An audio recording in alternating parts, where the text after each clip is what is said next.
3 की बहुत सारी बधाई। सारे कोला बड़ी गल यह है जी साढ़े जम्मू कन्नै वाबस्ता डॉक्टर साहब ते साढ़े जम्मू आसे भारत आसे ते है ही है साढ़े जम्मू आसे बड़ी गै प्राउड दी गल है जी साढ़े सन ऑफ द साढ़े बश्कार न ते मती हारी तालियां तुंदी बखियां से बहुत सारी तालियां आपकी तरफ से ये चंद्रयान के लिए भी है और हमारे डॉक्टर साहब के लिए भी है और मैं ज्यादा वक्त नहीं लूंगी आगे क्योंकि बहुत सारी मीटिंग्स हैं सर की। सर इससे पहले कि क्वेश्चन जो क्वेश्चंस हैं ये बाउल में है, देखिए कितने खूबसूरत कागजों में नजर आ रहे हैं। और इससे पहले कि इन क्वेश्चंस को मैं पिक करूं, थोड़ा सा मैं आपसे बातचीत करना चाहती हूँ, ये बताना चाहती हूँ कि अगर कठुआ में बायोटेक पार्क की बात करें, अरे हम कहते थे बहुत आगे बढ़ गए, लेकिन सच दिल से पूछिए कहां पर हम आगे थे। लेकिन अब हमारी कठुआ को बायोटेक पार्क मिली, सर बिल्कुल हमारे बीच है, इनकी बदौलत तालियां तो बनती है आपकी तरफ से। और इतना ही नहीं, 9 साल से बदरवाह में अगर हम बात करते हैं एग्रीटेक स्टार्टअप्स की, लेवेंडर खूबसूरत फूल तो देखते थे लेकिन समझ कहाँ आता था, लेकिन अब आया ना, क्योंकि सर हमारे साथ हैं, बिल्कुल हमारा मार्गदर्शन किया, बहुत सारी तालियां इसके लिए भी। और कठुआ को अरुण जेटली स्टेडियम भी दिया जिसमें स्पोर्ट्स की प्रतिभा थी। सर ने जैसे अभी कहा ना, मैं बहुत ध्यान से सुन रही थी, अरे हम गुल्ली डंडा खेलते थे, लोग हमें पहचानते नहीं थे, लेकिन अब पहचानने लगे ना, क्योंकि हमें अच्छा स्टेडियम दिलवाया और इसके लिए भी हम सर के बहुत बहुत आभारी हैं। और इतना ही नहीं, उधमपुर में एक नहीं दो नहीं बल्कि तीन मेडिकल कॉलेजेस दिए। सच दिल से बोलिए कि पहले इतने कॉलेजेस थे, इतने साल हो गए देश को आजाद हुए, डॉक्टरों के धक्के खाने पड़ते थे हॉस्पिटल में, क्या मिलता था, बारी नहीं आती थी। आजकल सर ने मतलब इस तरह से हमारी सरकार ने, माननीय प्रधानमंत्री जी ने, कहीं आपको लाइन में जाने की जरूरत नहीं है, आभा कार्ड बनाइए, बिल्कुल उसमें डिटेल आएगी, ऑनलाइन देखिए और फिर आपको घर बैठे अपॉइंटमेंट मिलेगी, मजे से जाइए। हम क्यों जाएं प्राइवेट डॉक्टर के पास, हमारे पास नहीं पैसे हैं, हम सरकारी हॉस्पिटल में जाएंगे। और तीन मेडिकल हॉस्पिटल जो उधमपुर को दिए, सर आपका बहुत बहुत आभार। Thank you very much.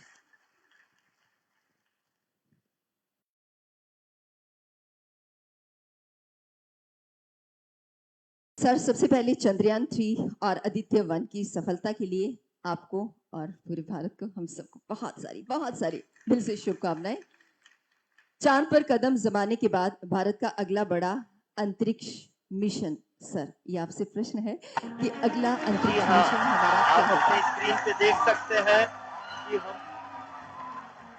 Lander module. इससे पहले कि मैं अपना प्रश्न रिपीट करूं, स्क्रीन पर देखिएगा किस तरह से खुशी की लहर नजर आ रही है। इसरो ने रचा इतिहास और हमें जिस चांद के दीदार के लिए सारी दुनिया तरसती है, आज हमने उस चांद को छू करके महसूस किया है। I think that is we have the talent, we have the ability to achieve success through cost effective means. I think my first thought is congratulations India, hail India on moon, hail ISRO. और मैं तो सिर्फ ये कहूंगा कि जिस चांद के दीदार के लिए सारी दुनिया तरसती है, आज हमने उस चांद को छू करके महसूस किया है। While the world fantasizes the moon, we have today actually felt the moon. और जिस चांदनी की हसरत की, जिस चांद के लिए सारी दुनिया तरसती है, हमने उसका दीदार किया। अरे चंदा मामा, हम कविता पढ़ते थे ना, आज हम अपने नैनीताल चले गए, चंदा मामा के पास पहुंच गए। और इसका क्रेडिट हम अपने साइंटिस्ट और सर को भी देते हैं, क्योंकि सर ने जैसे अभी कह रहे थे ना कि स्पेस की बात करते हैं तो मेरे पास और भी विभाग हैं, लेकिन अब मुझे जानने लगे सर ऐसा बिल्कुल, हेलो, ऐसा बिल्कुल नहीं है। हम जब से आप लोगों से जुड़े, अगर भारत की बात करते हैं, माननीय प्रधानमंत्री की बात करते हैं, तो हमारी जुबान पर एक ही नाम आता है, डॉक्टर साहब का। हम तब से आपको जानते हैं। बहुत सारी तालियां सर के लिए। और एक बार फिर से स्क्रीन मैं अपने क्वेश्चंस की तरफ आती हूँ, एक बार फिर से दोहराती हूँ। सर चंद्रयान 3 और आदित्य 1 की सफलता के लिए हम सबको, आपको भी बहुत सारी दिल से बधाई। चांद पर कदम जमाने के बाद भारत का अगला बड़ा अंतरिक्ष मिशन क्या होगा? धन्यवाद। एक तो आपने जिस प्रकार से उत्साहवर्धक शब्द बोले हैं, इसके लिए बहुत बहुत धन्यवाद। जब ये बात कर रही थी तो मुझे थोड़ा सा लगा शायद किसी और के बारे में कह रही हैं, लेकिन साथ ही साथ ये भी दिल चाहा कि यकीन कर ही लो। तो thank very kind of you. अब इसके बाद, क्योंकि इसरो में हमारे यहाँ पूरा एक कैलेंडर बना, इसके बाद एक के बाद एक मिशन जारी रहेंगे, लेकिन अगर आप एक केवल एक किसी सिंगल मिशन की बात करें तो हमारा सबसे बड़ा महत्वपूर्ण रहेगा गगनयान, जहां हम एक हिंदुस्तानी मानव को अंतरिक्ष में भेजेंगे। वैसे तो एक हिंदुस्तानी गए थे अंतरिक्ष में 1980 के दशक में, राकेश शर्मा स्क्वाड्रन लीडर, लेकिन वो सोवियत मिशन था। ये प्योरली इंडियन मिशन होगा, इंडिजिनस, यहीं पर तैयार किया हुआ और जाने वाले भारतीय। अब मुझे लगता है कि हमारा प्रयास ये है कि अगले मास में, अक्टूबर मास में, क्योंकि उससे पहले 2 ट्रायल मिशन भेज रहे हैं, क्योंकि जिस तरह से अंतरिक्ष में किसी इंसान को भेजना कठिन भी है और उसका एक महत्व भी है, उससे भी अधिक जरूरी है कि उसको सुरक्षित ढंग से वापस लाने की व्यवस्था की जाए, क्योंकि उसको वापस लाना किस प्रकार से, पानी में उसने आना उस तरह से, तो उसके लिए हम 2 ट्रायल मिशन करेंगे। अक्टूबर में हम एक अनमैन्ड मिशन भेजेंगे, वो उसी तरह की इटर्निटी में जाएगा, कुछ एक घंटे होकर के वापस आए।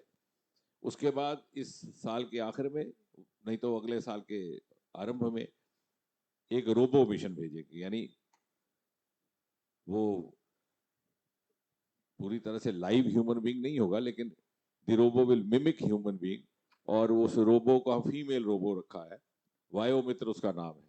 तो वायोमित्र नाम की महिला जाएंगी, रोबो एस्ट्रोनॉट, और वो वही प्रक्रिया करके आएंगी जो कि आने वाले फाइनल जो गगनयान में बैठे हुए व्यक्ति ने करना है। उसी तरह की अंदर एक्टिविटी होगी उनकी, उसी तरह की उनकी यात्रा होगी। फिर वो वापस उतरेंगी, जिस तरह से पानी में उतरे, कहाँ वहाँ नेवल गार्ड्स होंगे, नेवी के फंक्शनरी, कैसे उनको वहाँ से महफूज तरीके से बाहर लाया जाएगा, वो सारा जब काम संपन्न हो जाएगा और हम भी मुतमईन हो जाएंगे कि हाँ अब हम ये करने में सक्षम हैं, तो फिर हम 2024 में एक सही माने में ह्यूमन मिशन भेजेंगे अंतरिक्ष में।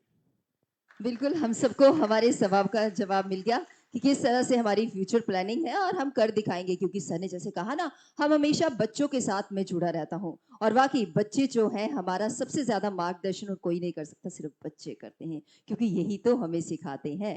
और अब अगला जो प्रश्न है सर, देखिए आज हर बच्चा, युवा और बुजुर्ग इसरो और अंतरिक्ष विज्ञान के साथ जुड़ना चाहता है, इसके लिए आप क्या सलाह देते हैं? नहीं, निश्चय हमारे देश में अंतरिक्ष की बड़ी पुरानी परंपरा है, अंतरिक्ष के शोध की, और वो इसी बात से प्रमाणित होती है, जैसे आप कह रही थी कि जब हमारे पास कुछ नहीं था तब भी हमने ये कार्यक्रम शुरू किया, जब सारा भाई ने, और उस समय में जब यहाँ पे हमारे घरों में चंदा मामा दूर का गीत गाया करते थे, लेकिन इन वैज्ञानिकों ने, युवा वैज्ञानिकों ने, उन्होंने ये स्वप्न देखा कि हम अमेरिका और रूस की तरह हम भी चांद की धरती पर उतर सकते हैं, लेकिन हमारे पास शायद साधनों का अभाव था, उस प्रकार का वातावरण नहीं था, और ये श्रेय मोदी जी को जाता है, जितनी बार कहा जाए कम है। उन्होंने हमें साधन उपलब्ध करवाए, राशि उपलब्ध करवाई, इंडस्ट्री को इन्वॉल्व किया, फंडिंग बढ़ गई, स्टार्टअप्स का आना जाना हुआ, रिसर्च बढ़ गई, और अब हमारे यहाँ बच्चों के लिए जो खासतौर से विज्ञान से जुड़े हैं उनके लिए एक हर्षवर्धक सूचना ये भी है कि नेशनल रिसर्च फाउंडेशन बन रहा है, अनुसंधान, जिसमें लगभग 60-70% फंडिंग नॉन गवर्नमेंट सोर्सेज से होगी, जिस तरह से कि अमेरिका की नेशनल रिसर्च सोसाइटी है। तो इस तरह से एक वातावरण इस प्रकार का बना है, वरना हमारे यहाँ जो बच्चे स्पेस टेक्नोलॉजी में पोस्ट ग्रेजुएशन डॉक्टरेट्स करते भी थे, वो जाकर के विदेशों में नौकरियां करते, क्योंकि यहाँ पर उनके पास कोई अवसर नहीं थे। और अब हमने इसकी एक्सपेंशन भी शुरू कर दी। आपको मालूम नहीं, जानकारी है कि नहीं है, हमने कोई 4 साल पहले जम्मू में इसरो का एक सेंटर खोला है, सेंट्रल यूनिवर्सिटी में। वो फुल फ्लेज डिपार्टमेंट है, teaching department of space technology, और उसमें हमने सुनिश्चित किया कि उसका भी सिलेक्शन उसी तरह से होगा जिस तरह से कि त्रिवेंद्रम वाले इंस्टीट्यूट में होता है, थ्रू IIT JEE। वही फॉर्म आपने लेना, इसलिए बता रहा हूँ आपको कि नहीं जानकारी, लेकिन आप तभी मैं कह रहा हूँ जाके वेबसाइट में ये देखा करिए, IIT JEE के फॉर्म में ही एक जगह प्रेफरेंसेज जहाँ आएंगी वहाँ वो भी आएगा, आप भरें। अब उसमें जम्मू भी शामिल हो गया, आपके बिल्कुल बगल में सेंट्रल यूनिवर्सिटी जम्मू, वो इसरो ही डायरेक्टली उसको चला रही है। एक, क्योंकि सारे सारे इतने जो इतने संस्थान थे दक्षिण भारत में थे, तो विचार आया कि हम इसे देश के दूसरे भागों में ले जाए। एक हमने यहाँ खुलवाया, दूसरा मैंने नॉर्थ ईस्ट अगरतला में NIT के कैंपस में, और इसको IIT JEE के साथ इसीलिए जोड़ा कि कल को फिर ये ना हो कि मेरी सिफारिश से एक आ गया, दूसरे की सिफारिश से एक आ गया, तो हमारा वो क्वालिटी कंट्रोल नहीं रहा, तो आपको प्लेसमेंट नहीं मिलेगी, कि वो ज़माना जाता रहा। अब बाप भी आपकी मदद नहीं कर सकता अगर कॉम्पिटिटिवनेस में ना रहे हो आप उस मापदंड। तो मैंने कहा कि हम क्वालिटी कंट्रोल नहीं करेंगे, इसलिए 2 साल लग गए उसको जोड़ने में। अब वो उसी लाइन्स पर चल रहा है। तो मैं चाहूँगा कि आप सेंट्रल यूनिवर्सिटी में जाएं, वहाँ से उनके वाइस चांसलर हैं प्रोफेसर जैन, उनसे भी पता ले किस प्रकार से उनके वहाँ हमने एडवाइजर भी डॉक्टर राधा कृष्णन को बनवा दिया, जिनका मैं अभी जिक्र कर रहा था, जिनको फादर ऑफ मंगलयान कहा जाता है। वो पहली बार मेरे ही कहने पर जम्मू आए, वरना वो दिल्ली से नॉर्थ में आए ही नहीं थे कभी। तो ये सारे अब आयाम अब हमारे पास उपलब्ध होने लगे। इसमें शोध के लिए भी आपको जीविका कमाने के लिए स्टार्टअप्स का प्रावधान रहेगा। ये जो आप ड्रोन्स भी साथ में जुड़ गए, ड्रोन की रेगुलेशंस भी हमने कम कर दी। पहले आप ड्रोन केवल आईआईटी प्रेमिसेस में डेवलप कर सकते थे, और क्या होता था कि चोरी छिपे वहाँ ड्रोन लोग बनाते थे, क्योंकि बाहर। अब वो खोल दिया गया, क्योंकि जब बन ही रहे हैं तो इसमें उस तरह की पर्दादारी रखने की जरूरत नहीं है। हम ही ने फंडिंग की थी मात्र 50 लाख रुपए की। आपने देखा होगा पिछले साल बीटिंग द रिट्रीट में जो 1000 ड्रोन ऊपर गए, वो हमारी एक लड़की थी सरिता, उसने 2 लड़के और लेकर के ग्रुप बनाया, फिर 30 सारे इकट्ठे हो गए। तो 1000 ड्रोन का आपने दृश्य देखा होगा जब पिछले साल बीटिंग द रिट्रीट में ऊपर गए थे। और वो अब एंटरप्रेन्योर बन गए हैं। वो इवेंट्स में 75 लाख रुपया लेकर के इवेंट कर रहे हैं, आईपीएल इत्यादि में। अभी उत्तराखंड से मुझे फोन आया कि वो जरा अपनी लड़की को समझाइए थोड़ा रेट कम करे। यानी बहुत सारे नए अब आयाम खुल गए हैं, केवल हमें उसकी जानकारी लेनी है और उसका लाभ लेना है। देखिए सर ने जैसे इतनी डिटेल से बताया ना कि हमारे लिए अरे रास्ते खुले हैं ना, हमारे लिए बहुत सारे रास्ते खुल गए हैं। जम्मू की बात करते तो हम आसादे सानू किश थोया कि नहीं, जियां सर ने स्टेज पर आख्या सानू थोया कि नहीं, ओ लईए सानू कोले थोया। ते अस इयो आखने, साढ़े च प्रॉब्लम पता की है, अस ऑनलाइन सारा कुछ है उत्थे नहीं दिखदे। अस आखने सानू घर आए कोई, बेड उपर गए, दूर भी नहीं जाए, उत्थे आइए सानू सुनाइए जाए ये काम करना है, फिर लईए भी जाए करने। तो ऐसा नहीं है, ऑनलाइन हमारे लिए प्रावधान है। सर ने कहा जम्मू यूनिवर्सिटी, सेंट्रल यूनिवर्सिटी में भी ये खुल चुका है और आप इसका लाभ ले सकते हैं। सर अगला जो प्रश्न है हमारे पास ये है कि पिछले 9 वर्षों में स्पेस सेक्टर में जो बदलाव आए हैं उन्हें आप आने वाले दशकों के लिए क्या नींव मानते हैं? नहीं, बिल्कुल। मैं तो लगता हूँ कि इतना हमारी प्रतिभा थी कि 4 हमारे यहाँ ये जो रिफॉर्म्स आए हैं स्पेस के, ये 2020 के बाद आए, क्योंकि मोदी जी ने ही एक साहस दिखाया और हमें ये इजाजत दे दी कि जिस तरह से बाकी सेक्टर काम करते हैं वैसे करें, कोई गोपनीयता की आवश्यकता नहीं। लेकिन 4 साल में इतनी तेज रफ्तार गति हुई है, हम एक स्पेस इकोनॉमी बनने वाले हैं। आज हमारी स्पेस इकोनॉमी दुनिया की केवल 2% है, $8 लाख बिलियन, जो कोई ज्यादा नहीं है। लेकिन जिस तरह से हम चल रहे हैं, हमारी अपनी प्रोजेक्शन हम कैलकुलेट कर रहे थे कुछ दिन बैठ के कि हम 2040 तक $40 लाख बिलियन कर सकते हैं। ये अभी 10 दिन पहले की बात। लेकिन 4 दिन पहले मैंने एक रिपोर्ट पढ़ी, ADL report, Arthur D Little report, एक छपती है इंटरनेशनल स्टैंडर्ड्स पर। उनका ये प्रोजेक्शन था कि 2040 तक 40 बिलियन नहीं बल्कि हम 100 बिलियन तक भी जा सकते हैं। इतनी तेज रफ्तार से हमने जंप लगाने शुरू कर दिए। यानी हमारे बच्चों में प्रतिभा है, अब माहौल बन गया है, तो बहुत तेजी से हम एक बड़ी इंपॉर्टेंट स्पेस। और एक बात और आपको, जैसे अभी मैंने कहा कि आप जब स्पेस इकोनॉमी 5 बने, तो 5 नंबर पर आने का इतना जश्न नहीं हुआ जितना इस बात का जश्न हुआ कि हमने इंग्लैंड को ओवरटेक कर दिया। इसी तरह से आपको खुशी होगी कि जिस अमेरिका के सैटेलाइट हम देखते थे और अमेरिका ने अपना व्यक्ति चांद की धरती पर उतार चुका था जब हम शुरू हुए, आज उसी अमेरिका के सैटेलाइट्स छोड़ करके हमने कम से कम $170 मिलियन कमा लिए। आजकल हम उनके सैटेलाइट छोड़ रहे हैं। और यूरोप के कम से कम 250 मिलियन यूरोस, यानी हमारे लॉन्चिंग स्टेशन से आज वो अपने सैटेलाइट छोड़ करके हमें कमाई दे रहे हैं। तो यानी इस स्तर पर हम पहुंच चुके हैं बराबर, और कुछ कुछ क्षेत्रों में उनसे आगे। देखिए सर ने कितनी डिटेल से हमें जानकारी साझा की और मुझे नहीं लग रहा कि अभी मेरे पास प्रश्न तो बहुत थे, लेकिन देखिए लाइन वाइज प्रश्न तो बहुत है, लेकिन मैं उन्हें पढ़ूंगी इसलिए नहीं क्योंकि सर ने पहले ही उसके आंसर दे दिया ना हमारे इसरो के प्रोजेक्ट के बारे में और सब हमें बता दिया। तो सर आपका बहुत शुक्रिया।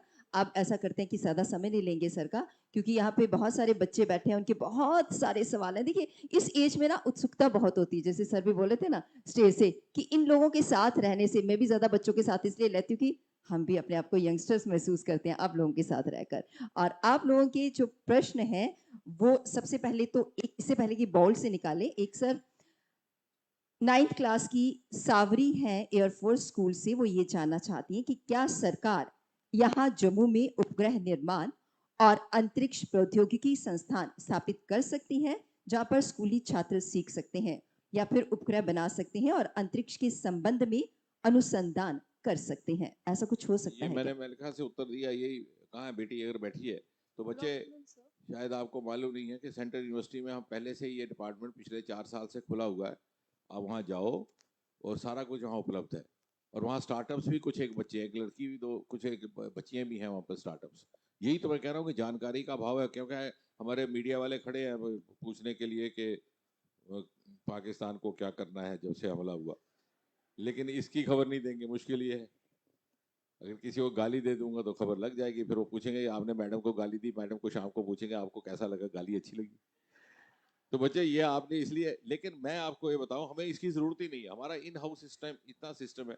हमने पिछले साल स्वच्छ सागर अभियान मैंने करवाया, लॉन्गेस्ट कोस्टल क्लीनिंग कैंपेन, 75 दिन 75 लोकेशंस पर हमने अब लोग बिठाए। हमें मालूम था मीडिया इसको कवर नहीं करेगा, उनको इसकी दिलचस्पी नहीं थी, लेकिन उसका इतना बज क्रिएट हुआ क्योंकि हमने अपनी टीम बना दी। करना क्या है, ये भी तो स्मार्टफोन लेकर ही पोर्टल बनाते हैं, कौन सा इनके पास कोई बहुत कुछ है, तो आप भी वो ले लीजिए। तो हमने 2-2, 3-3 बच्चों की टोलियां बनाई, वो फिल्में बनाते थे, वीडियो बनाते थे, ओवरलोड उसको अपलोड करते थे, और इतना उसका बज क्रिएट हुआ कि बाद में प्रधानमंत्री जी ने मन की बात में बोला, ट्वीट किया, और आखिरी दिन जो हमने 17 सितंबर को उसको संपन्न किया तो सारे बीज पहले से ही साफ हो चुके थे। यानी आप अपना एक सिस्टम खुद बना सकती है। टेक्नोलॉजी ने आपको इतना कुछ दिया है, आप अपने अंदर मीडिया है, आप वहाँ जाओ, देखो और बच्चों को बनाओ। जो जो वहाँ काम हो रहा है उसके छोटे छोटे वीडियो बनाओ, आधे आधे मिनट की, उसको अपने फोन पे डालो, अपने व्हाट्सएप ग्रुप्स पे डालो। आपको अखबार की किसी चैनल की जरूरत नहीं है, आप अपने में ही एक अपने सर्कल में सारा जागरूकता पैदा कर सकती हो। और हम वहाँ कह भी देंगे आप और भी बच्चों को जाओ, बल्कि मैंने उनसे कहा कि कंडक्टेड टूर्स शुरू करवा देते हैं कुछ कॉलेजेस की भी। और इसी तरह से जम्मू यूनिवर्सिटी में है, लेकिन उनका अपना है नैनो सैटेलाइट्स वगैरह का। यहाँ बकायदा इसरो का सेंटर है, टीचिंग सेंटर वो भी है ना। ये आपका प्रश्न था। और अब इसके बाद ये सर बाउल में कुछ प्रश्न हैं बच्चों के, तो हम चाहते हैं कि अगर जिसका भी नाम आता है। ये हरे रंग का एक ही है, पहले ये उठाते हैं।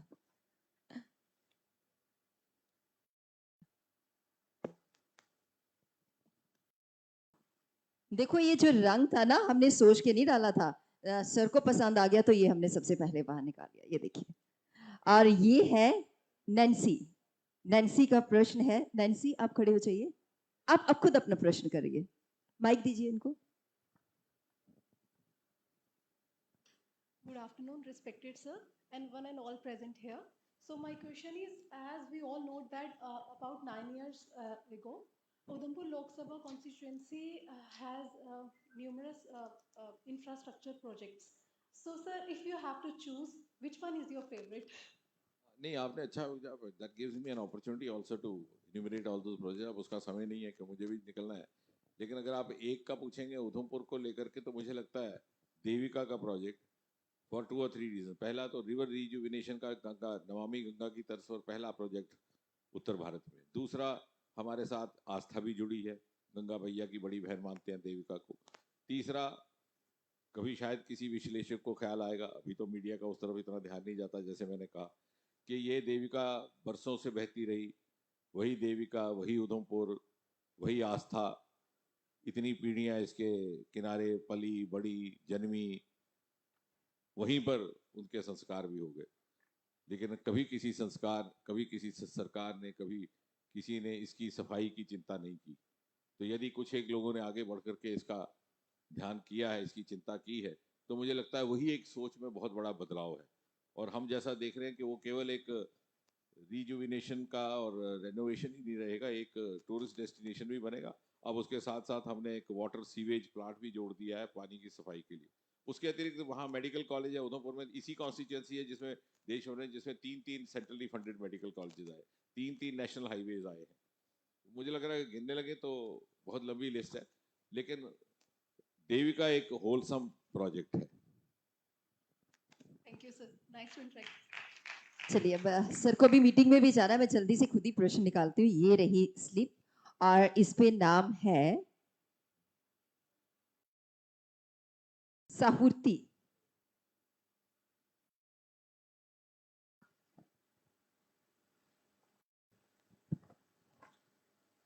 Good afternoon, sir. My name is Sahurti. Sir, after Shri Mata Vaishno Devi in Katra, Balaji Temple in Jammu, and Ma Devika in Udhampur. Sir, is there any chance of creating a pilgrimage tourism circuit in our nation, in our region? नहीं, actually वो तो process शुरू हो चुका है, because जैसे time कम है तो आपको बताऊं, उसके साथ मानतलाई भी जुड़ रहा है और मानसर भी जुड़ रहा है। ये भी एक विषय रहेगा, कभी किसी पत्रकार के ध्यान में कभी आए फुर्सत में। मैंने कहा था हमें सिर्फ एक दिन दे दो सिर्फ डेवलपमेंट के कामों की रिपोर्टिंग के लिए। मानतलाई धीरेन्द्र ब्रह्मचारी जी ने शुरू किया था, जो इंदिरा जी के योग गुरु माने जाते थे। एक स्पेशल प्रावधान के तहत उनको जमीन दिलवाई गई थी। उनका एक हवाई दुर्घटना में देहांत हो गया, लगभग 1984-85-86। 35 बरस तक वो खंडहर पड़े रहे। उसी पार्टी की सरकारें आई, उन्हीं के साथी हुकूमत में रहे, किसी ने चिंता नहीं।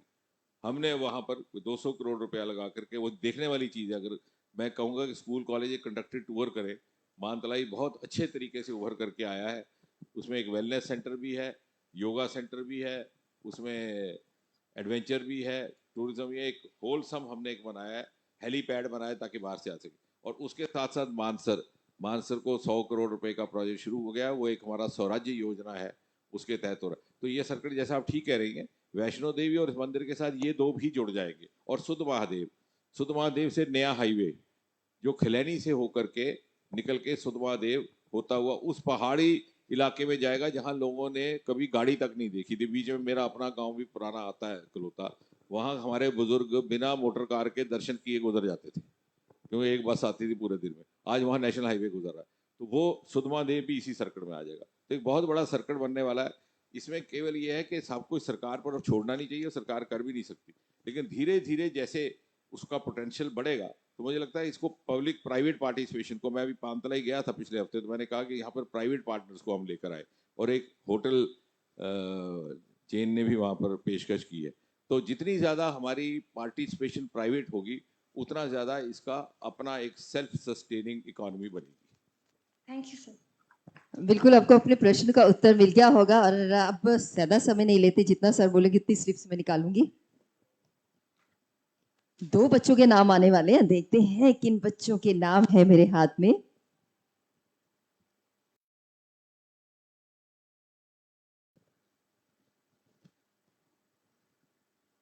Mitali,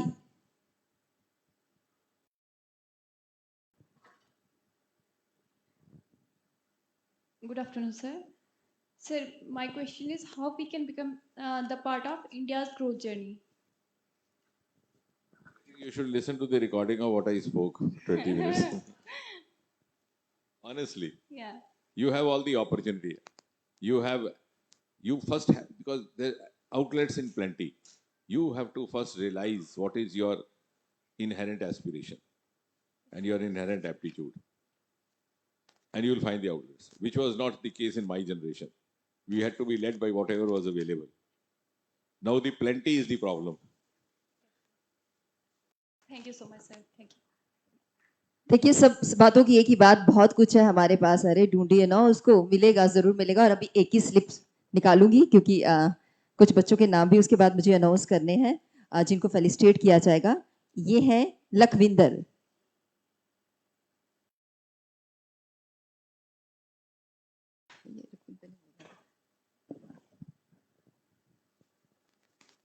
Sir, my name is Lakwinder. Sir, with your support, the far-flung area of Kishtwar has recently got a mobile tower with a solar power station, and that has led to a groundbreaking devotees to that yatra. So my question is, what are your future plans for rural development? नहीं, ये मचेल यात्रा का जब आप कह रहे हैं तो सबकी सूचना के लिए बता दे, 2014 में वहाँ ये हालत थी कि मोबाइल बंद हो जाता था, सिग्नल नहीं था, रास्ते में कोई टॉयलेट नहीं था, खासतौर महिलाओं को, बहनों को बड़ी दिक्कत थी, और तीसरा वहाँ बिजली नहीं थी। हमने बिना सरकार पर निर्भर किए हुए उसके प्रावधान निकाले, क्योंकि मैं समझता हूँ time has come, the demarcation between private and public has to be done away with. Private वाले भी समझ लें और पब्लिक वाले भी समझ लें, जो आप हमारा सीनियरिज्म रहता है, उसके बगैर हम ग्रो नहीं कर सकते। तो हमने क्या किया कि MP फंड में से वहाँ सोलर प्लांट लगवा दिया। तो अब क्योंकि जब तक वो तार पहुँचेगी बिजली और 10 साल लग जाए, तो अब वहाँ 24 घंटे बिजली है। MP फंड से ही वहाँ पर टॉयलेट्स बना दिए थ्रू आउट दी रूट, और जो वहाँ बेसमेंट है वहाँ पर एक टॉयलेट कॉम्प्लेक्स, और मोबाइल टावर एक प्राइवेट कंपनी को कह करके वो लग गया। तो अब वहाँ तीन ही चीज़ें आ गई। तो मेरा कहने का अर्थ ये है कि हम सोल्यूशंस भी निकालें, बजाय इसके हम धरने पर बैठ जाए।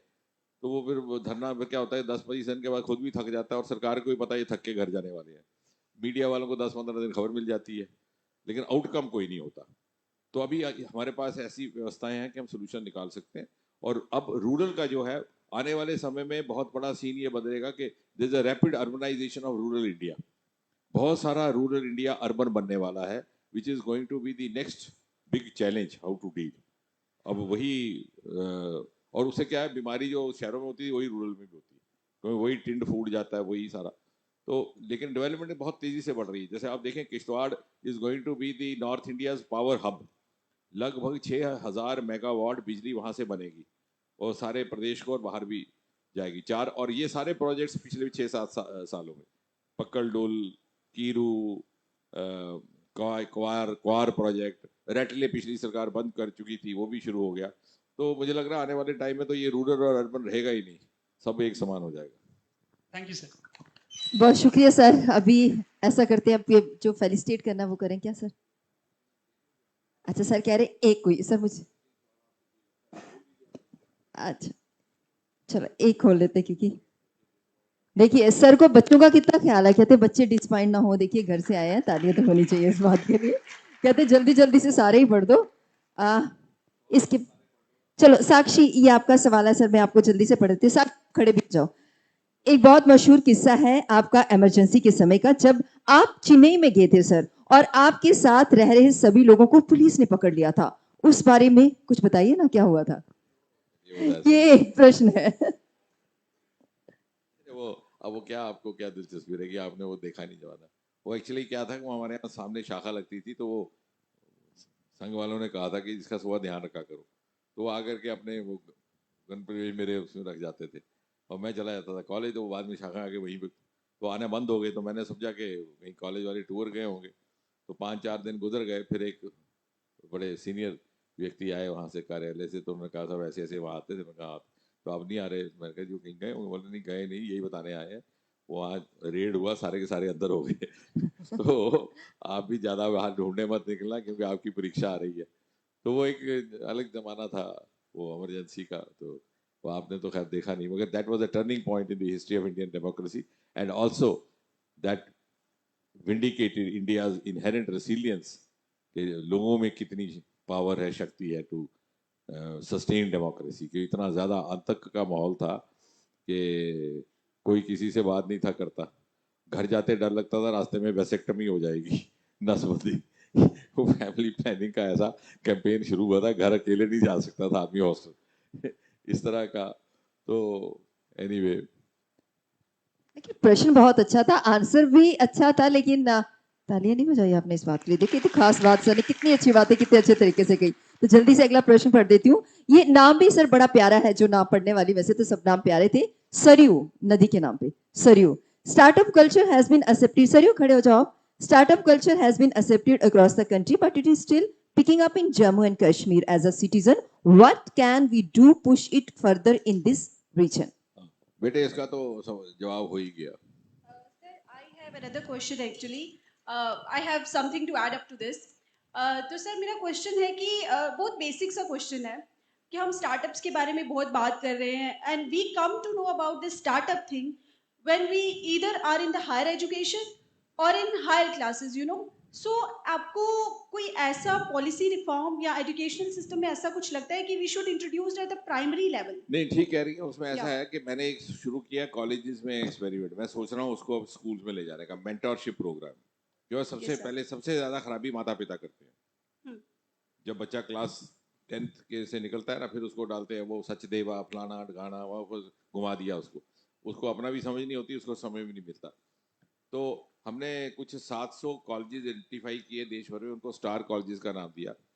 अब मैं सोच रहा हूँ कि जो फॉर्मेटिव पीरियड है क्लास 8 to 12, Yes, sir. उसके लिए मेंटर्स, पहले तो मेंटर आइडेंटिफाई करने स्कूल कॉलेजेस में, कौन ऐसा व्यक्ति है जिसमें इतनी क्षमता है कि वो शनाख्त कर सके बच्चे को किस लिए। अब क्या होता है कि घर से हर आदमी निकलता है हीरो बनने, जब जाता है बॉम्बे, बाद में वहाँ समझ आती है कि नहीं, मैं तो कहानी लिख सकता था, हीरो जैसी शक्ल नहीं है। मैंने धर्मेंद्र जी को एक बार कहा, मैंने कहा एक पीढ़ी तो हमारी आपने खराब कर दी। लोगों को सुना के मैं जाता था, एक टाइम सब गोल खाता था, एक दिन फाका लगाता था। सबने सोचा पंजाब में वैसे ही लड़के देखने को अच्छे होते थे, हम हीरो बन जाएंगे। बाद में कोई क्लैपर बॉय बन गया क्या। तो कई बार माता पिता ओवर एस्टिमेट कर देते, कई बार अंडर एस्टिमेट कर देते। You may not be very good to be a film heroine, but you could be a good writer. तो ये शनाख्त भी मेंटरशिप, तो उस तरह का मैंने सोचा हुआ है, अगर मौका लगे तो करेंगे। आपका कहना ठीक है कि वो शनाख्त जब बच्चे को, उसको ग्रूमिंग का मौका तभी मिले ताकि उसको ही और she may be made to realize what is the inherent talent. Sir primary school level से ही जो, हाँ actually thank you actually adolescent होता है क्लास 6 के बाद। जी सर। मैंने एक बार भेजा था एक ग्रुप बच्चों का, आज से 9-10 साल पहले, नोबेल लॉरियट्स के साथ 15-15 दिन लगाने को, क्लास 7 to 9। Yes sir. और फिर मैं उनके साथ बैठा, उस समय चूंकि मेरे साथ मेडिकल के साथ थे तो कोई फिजियोलॉजी का नोबेल, तो बाद में उनके साथ बैठा उनसे सीखने को। तो एक क्लास 7 का बच्चा था बेंगलोर का, वो कहना साहब बहुत मज़ा आ रहा था, मैंने कुछ सर से सीखा भी, अब मैं घर में करना चाह रहा हूँ, लेकिन मेरी प्रॉब्लम है कि मेरी माँ बड़ा तंग करती है, मुझे कहती तू होमवर्क कर, ये काम छोड़। तो बच्चे को भी। Thank you sir, thank you so much. चलिए सर, अगला प्रश्न आलिया का है। आलिया आप खड़े हो जाइए। सर आप हमें थोड़ा अपने सफर के बारे में बताएं, डोडा से लेकर आज आप विश्व में हर बड़े मंच पर भारत को रिप्रेजेंट कर रहे हैं। आज जब आप डोडा जाते हैं तो खासकर अपने गांव कुलोता की बात करते हैं, तो वहां पे कैसा महसूस करते हैं? नहीं, बहुत बदल गया अब तो, लगभग गांव भी देश के बड़े ज्यादा विकसित हो गए। लेकिन हमारे यहाँ क्या था कि हमारे समय में जानकारियां कम थी और इंफॉर्मेशन के माध्यम कम थे। मेरे साथ के कई लोगों ने इंजीनियरिंग की बीएससी के बाद, क्योंकि उन्हें मालूम ही नहीं था कि क्लास 12 के बाद एडमिशन होती है। इतना जानकारी का अभाव था, माता पिता को भी उतनी तरह की गाइडेंस। अब चूंकि इतना सारा इंफॉर्मेशन फ्लो है कि मुझे लगता है कि अब देखिए आपको आईएएस में क्यों आ रहे हैं रूरल एरिया से बच्चे, टॉपर्स आ रहे हैं पंजाब हरियाणा से, जहाँ पहले कभी नहीं थे। एक छोटी सी लड़की 16 साल की, उसने आईआईटी क्रैक किया सोपुर की। मैंने उससे पूछा, मैंने कहा बेटे तू जहाँ बैठी है वहाँ बाहर ना कोचिंग है, बाहर मिलिटेंसी, ऐसे 5 साल पहले, तो तूने आईआईटी। तो पहली बार मैं उनको ले गया दिल्ली, उनको घुमाया भी, तो पहली बार आई, बड़ी छोटी सी बड़ी खूबसूरत अंग्रेजी बोलती थी, कहती थी it is amazing, Delhi is amazing, ऐसे होती। तो मैंने कहा तू, तो कहती है जी वेरी सिंपल। उसने अब जेब से मोबाइल निकाला, मुझे दिखाती है, कहती है जी 14 घंटे पढ़ाई करनी, 8 महीने आईआईटी क्रैक। मैं कहा बेटे मुझे पता होता तो मैं भी करता। यानी अब वो नहीं रहा, क्योंकि technology has overcome that disadvantage. तो अब गांव कोई भी हो उसी स्तर पर आ गया। हमारे ज़माने में मुश्किल था, लेकिन ये था कि वो जो कई बार होता है कि since you are coming from a disadvantage, तो आपको लगता है कि सब समझते हैं कि किसी काम का नहीं है, तो कई बार उससे ज़्यादा आपको आ जाता है एक जुनून। बिल्कुल, अपनी प्रतिभा को पहचानना चाहिए। और अगला सवाल अनंता का है। अनंता क्या पूछती है? अनंता खड़े हो जाइए। किश्तवाड़, रामबन और डोडा once militant affected regions, now known for hydro projects, lavender farms and tunnels. How things changed and why couldn't it change before? इसका मेरे ख्याल से हो गया जवाब। चलो, आपके प्रश्न का उत्तर आपको मिल गया। जल्दी से अगला।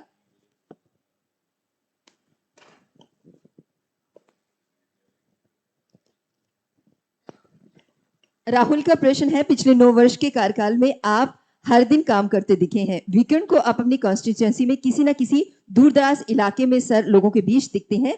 अपने लिए समय कैसे निकालते हैं आप? अपने लिए ये समय बेकार बैठे हुए हैं, पिछले 1.5 घंटे से काम कर रहे हैं, आपके साथ गपशप लगा रहे हैं। दिस इज द लेजर, यही है जो आपके साथ समय गुजारा, यही हमारा लेजर टाइम है। जी sir, thank you so much. ये काम काज छोड़ के नहीं बैठे, हमें बहुत गाइड कर रहे हैं। तालियां बजाइए सर के लिए। बोलते नहीं है लेकिन करते बहुत है। अब अगला प्रश्न रघु का। Congratulations for Chandrayaan 3। Can the space sector be an assistant sector after? ये बेटे आपको आ ही गया इसका उत्तर, स्पेस का। I want to add on 2 things. Everyone is congratulating for you Chandrayaan 3, but as Vice President CSIR for regular dispersal of the fellowships and increment in the revised fellowship for all the research scholars, I am very thankful, or we all are thankful for you. इसमें I will make a small request. आप कभी छोटी सी workshop से वीर साहब करवाएं, बाकियों को बताओ कैसे आपने इसका लाभ लिया है। सब कुछ अवेलेबल है। देखिए अगर इस हमारे दोस्त ने इसका अवेल किया है तो आखिर कहीं थी व्यवस्था, उसको अवेल किया ना। हम नहीं कर रहे क्योंकि हमें मालूम नहीं है क्या है ये। तो थोड़ा सा कभी आप वो इनको भी कहेंगे थोड़ा सा आप थोड़ा सा- Definitely, sir, we will explore. तो देख लिया आपने कितनी प्रतिभा है हमारे बच्चों में। अगला तमन्ना। तमन्ना कह रही है कि डोडा और बदरवा में लेवेंडर को काफी पहचानने लगे हैं लोग sir. What are the plans for the cannabis project which you have taken up recently? Cannabis will be the first of its kind. दुनिया में भी, इंडिया में भी first of its kind in the world, क्योंकि cannabis इस क्षेत्र में ज़्यादातर ड्रग एडिक्शन है, लेकिन the same product can be use for saving human life, pain killers etcetera. उसके लिए हमने पहला प्लान बनाया, पब्लिक प्राइवेट पार्टिसिपेशन में इंडो कैनेडियन कोलैबोरेशन है, और ये जबीर साहब के इंस्टीट्यूट में है। कभी आपको जाकर के वहाँ देखना भी चाहिए उसको। अगला प्रश्न उर्वशी का, ये लास्ट है जो बोर्ड में था। J&K's first free telemedicine services has been a success, can it be expanded in other regions of UT also? Telemedicine का एक तो ये लाभ है कि रूरल एरिया में जहाँ हमने ये प्रयोग किया, जहाँ किसी लोगों ने डॉक्टर देखा नहीं था, वहाँ पे 15 मिनट में पूरे टेस्ट हो जाते हैं। They are connected with some of the best hospitals, Ahmedabad, Bangalore, वहाँ से बेहतरीन डॉक्टर के साथ कंसल्टेशन होता है 15 मिनट में आपको, यानी पूरा प्रक्रिया 40-45 मिनट। लेकिन एट द सेम टाइम, ये तो हम इसलिए कॉन्स्टिट्यूंसी में कर रहे हैं कि एज एमपी वो हमने फंड्स रेज किए हैं, लेकिन it is a very good avenue for health startups. वो 60 गांव में जो हमने किया, उसके लिए we paid as much as 60 lakh. अब हमने, क्योंकि हमने तो कॉन्स्टिट्यूंसी के लोगों से नहीं दिलवाया, लेकिन कहीं से रेज किया, लेकिन जो टेक्नोक्रेट्स थे, और उसमें कोई डॉक्टर नहीं था, 2-3 लड़के थे टेक्निकल बच्चे, age group of 30s, early 30s, बाकी डॉक्टर्स के साथ में कनेक्ट किया। तो एक नया एवेन्यू है ये लाइवलीहुड का, हेल्थ स्टार्टअप का, और साथ ही साथ community service, health service in remotest areas. Thank you sir. Thank you, बहुत शुक्रिया सर। अभी कुछ बच्चों के नाम जिनको फेलिसिटेट किया जाएगा।